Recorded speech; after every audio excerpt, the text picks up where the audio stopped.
Alright, so it's dry, so I want to show you how it looks after it's dry. This is about the best that I can do with it.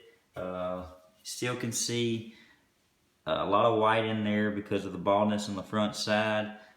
Still can see that the hair is from way back here, combed way up here. Another thing that I have to worry about is maybe one strand of hair that's back here that I didn't bring forward, so then it's going back, and it's the only long hair that's going back, and it's going down my neck. Well, sometimes I don't notice it, and my wife notices it after I'm on the way to church or whatever. It's really frustrating.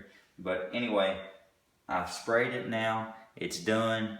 This is the way I wear it to church or to any occasion that I don't want to wear a hat. But I've sprayed my hair really good, and it's funny in a way, but you can actually pick up the size of my hair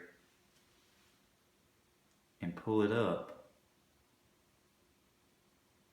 and you can see all the baldness up underneath. That's how stiff I have to get it so it won't blow away with the wind or whatever.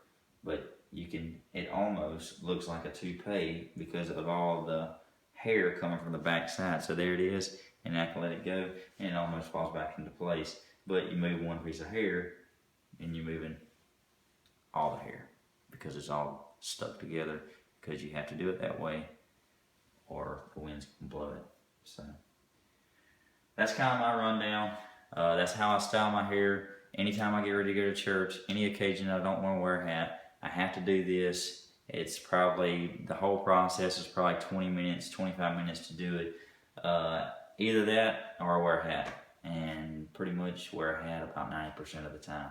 And I want to get away from that, so I'm hoping that Bernard will help me out.